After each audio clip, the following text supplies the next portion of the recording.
In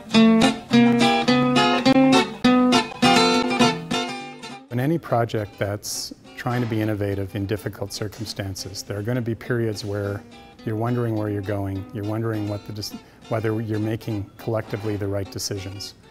I think what it comes back down to are the working relationships that you develop, the people that you have around the table. It comes down to the people at the end of the day.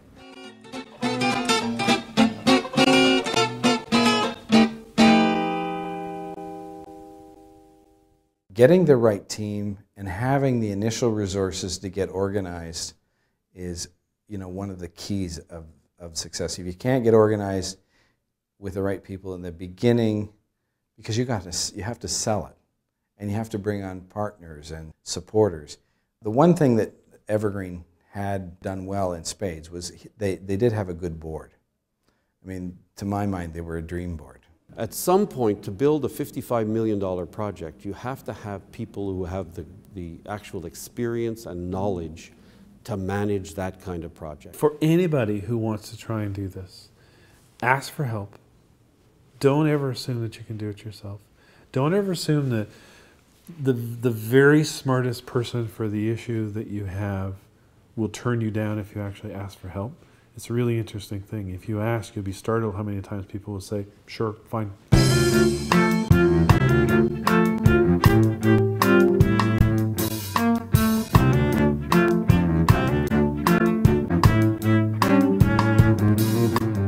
I think that any organization that takes on a project of this size and scale and visibility really needs to connect with people who have the various skill sets. And from a legal perspective, that meant that they really needed a full-service law firm. Blake's was our law firm and managing our legal side of the equation, and they were fabulous. And without them, we wouldn't have a project. It was well over $1 million worth of pro bono legal support that they gave us. We had to pay for that.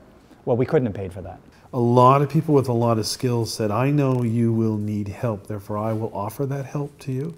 And 90% of that help has come at no cost. If we had not been able to get that in place and continue from a legal standpoint, from a negotiating standpoint, we would have been dead in the water 4 years ago. People wanted Evergreen to succeed.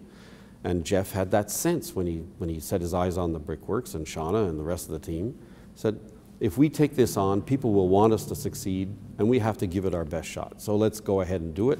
And they assembled the forces around them to do it. I think it's key that you bring together a lot of community partners. A place like this is a shared place.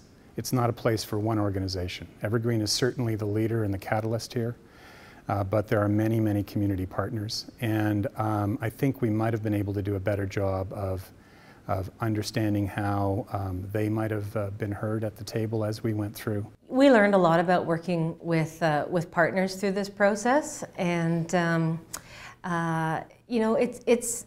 it's complex in terms of relationships. We had a lot of partners who were in from the beginning who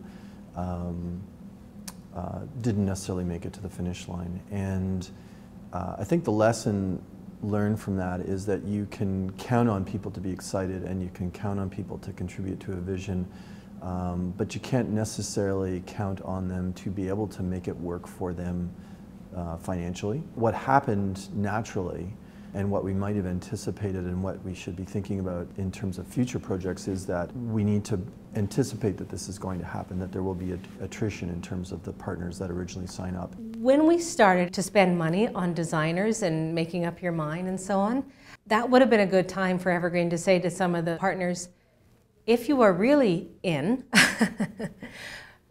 we are going to, bring your own designers or subcontract, ours to pay for the configuration of your space.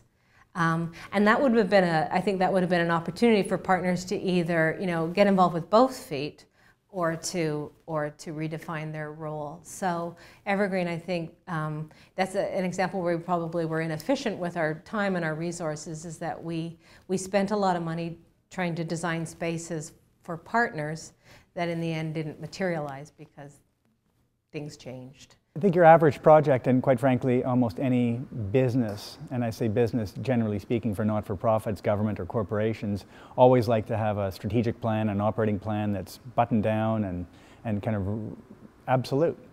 For us, we haven't been able to establish certainty around anything. In the early stages anyway. We're beginning to clarify and establish certainty now, but in the early stages of the development of the project, nothing was absolute. So bringing in the Gardner Museum of Ceramic Art or Jamie Kennedy, who could have foreseen the fact that they wouldn't end up there at the end? We didn't. But so we had to move quickly. When certain partners fell away and certain programming ideas fell away for various reasons, we had to very quickly reestablish an idea.